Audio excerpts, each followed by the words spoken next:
seguimos entonces. Decíamos, este es el diagnóstico C10. ¿Qué pasa con Juan? ¿Sí? Tenemos que hacer el mismo diagnóstico, pero desde el DSM-4.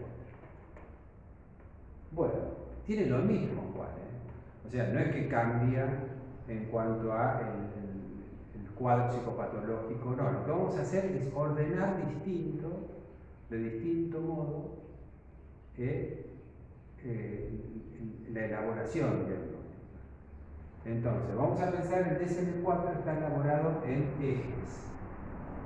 Básicamente 5 ejes.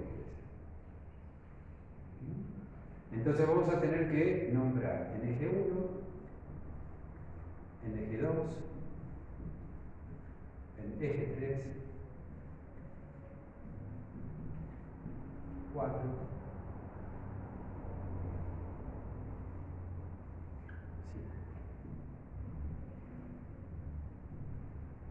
¿Y qué va en cada eje? Bueno, en el eje 1 se van a tipificar todos los cuadros psicopatológicos que requieran atención clínica. O sea, todos los cuadros patológicos en general que están en el DSM-4 se ubican en el eje 1. Acá, por ejemplo, este cuadro F41.1 va en el eje 1. Este cuadro F34.1 va en el eje 1. Igual, así. Este cuadro no va en el eje 1. Ahora vamos a ver dónde lo vamos a ubicar. En el eje 2 se ponen los retrasos mentales y los trastornos de la personalidad.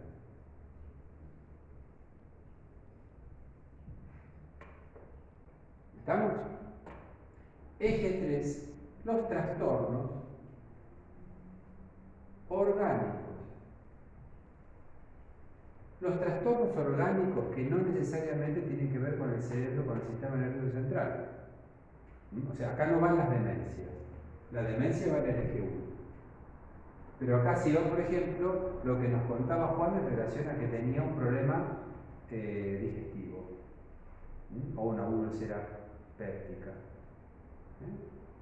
O no sé, cualquier otra cosa que tenga que ver con el cuerpo, pero que no tenga que ver con una enfermedad emocional.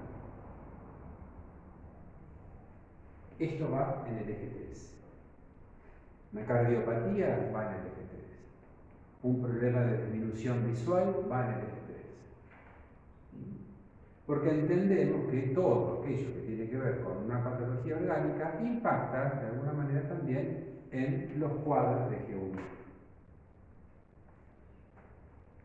En eje 4, y acá viene estos dos ejes, son como los elementos más ricos, más interesantes que tiene el DSM-4, porque salen de la lógica del cuerpo y del malestar del sujeto y se ubican en la posibilidad de orientar al profesional en relación al estilo de vida y a qué situaciones del estilo de vida del sujeto pueden llegar también a generar algún tipo de tensión en particular. Entonces, por ejemplo, en eje 4, ahí sí va los trastornos de relación. Van los trastornos de relación, los trastornos habitacionales, el hacinamiento, la falta de empleo, situaciones de índole de analfabetización, problemas en la posibilidad de generar algún tipo de relaciones interpersonales en un contexto en particular, problemas ambientales, socioambientales, socioculturales, todo eso va en el eje 4. Entonces a lo mejor Juan, aparte de todo esto que le pasa, también vive en un contexto de desempleo y pobreza, que esos son elementos que para el DSM-4 son fundamentales a la hora de pensar un diagnóstico.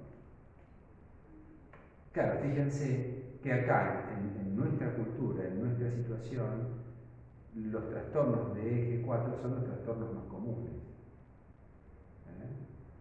va el trastorno de G1, por ejemplo, alcoholismo, y trastorno de G4. Falta de red social, pobreza, hacinamiento ambiental, déficit en su estructura ambiental, o sea, viven en casitas de chapa, bueno, todas esas cosas son de G4. Y este es el eje que más relevancia va a tener en la elaboración, porque la idea de un diagnóstico es pensar al sujeto, más allá de la manifestación sintomática que tiene. Acá vamos a poner 63.0.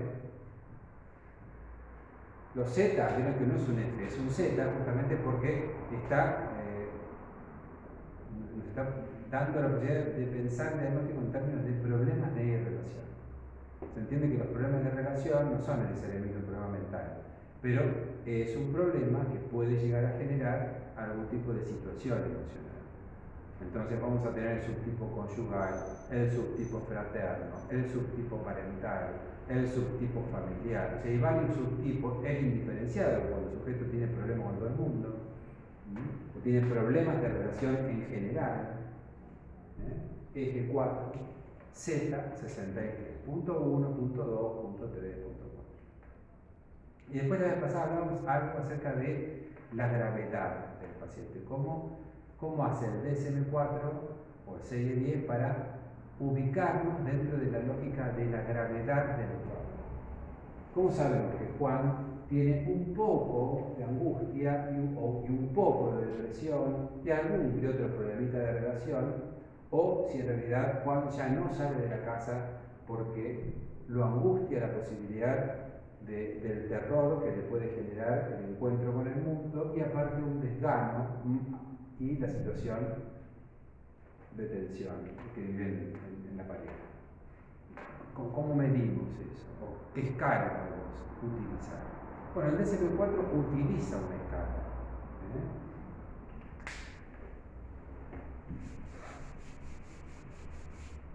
El DSM-4 utiliza una escala, aparte está dibujada así en el DSM-4,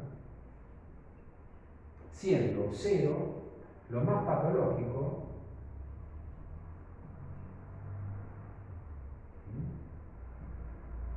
y siendo 100 lo más sano.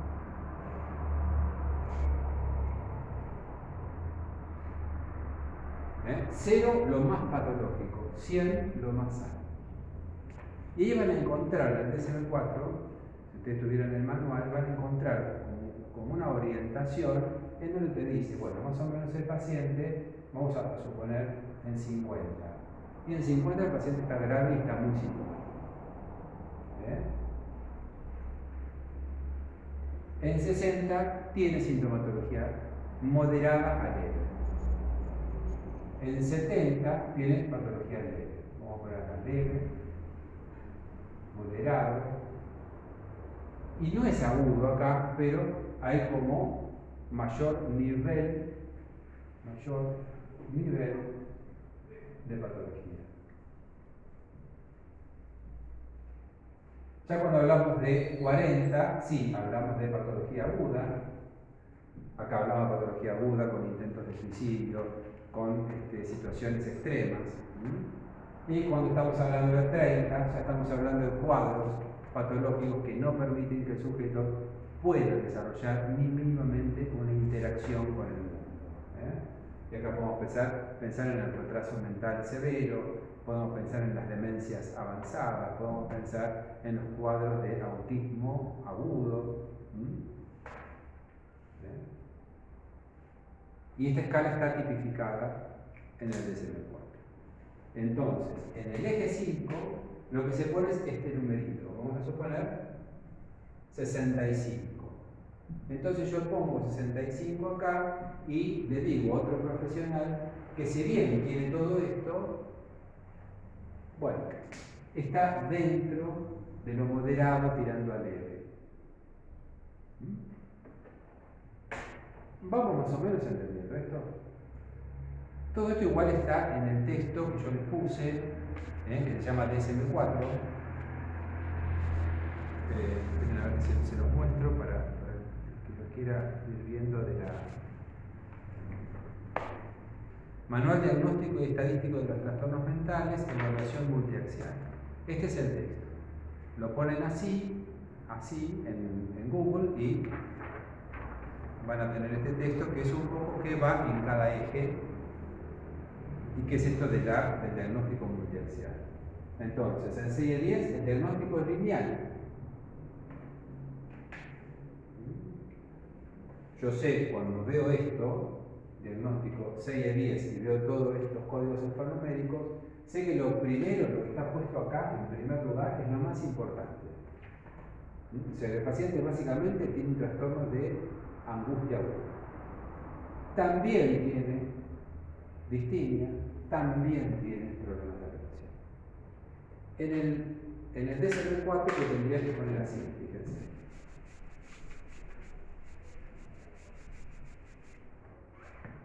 El eje 1, F40.1, trastorno de angustia aguda, y F34.1, distimia. El paciente tiene aguda, tiene angustia y tiene distimia, una especie de depresión. El eje 2 tiene un trastorno de la personalidad, no sabemos. No estaba considerado y por lo que dice el paciente no hay ningún elemento como para pensar que el paciente tenga un trastorno de personalidad. Entonces esto lo vamos a aplazar.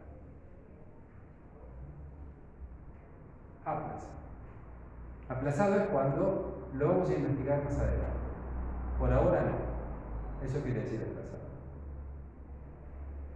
¿Tiene un trastorno de G3, o sea, un trastorno del cuerpo? Sí, decía que tenía un trastorno de tipo digestivo, ¿no? Una úlcera. Ponemos acá úlcera.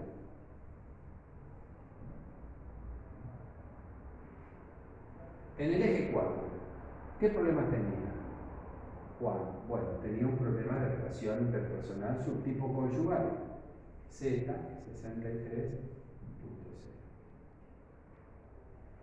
No nos dijo que tuviera problemas habitacionales, ni que vive en estado de hacinamiento, ni que vive en una situación de pérdida de empleo.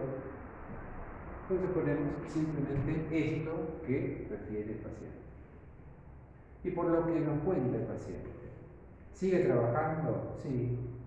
¿Sigue teniendo interacciones más allá del conflicto que tiene en el contexto matrimonial? Sí. O sea, ¿está grave el paciente? No. ¿Es agudo el paciente? No. ¿Es leve? Tampoco. Entonces vamos a poner entre lo moderado y lo leve, más tirando lo leve, 67.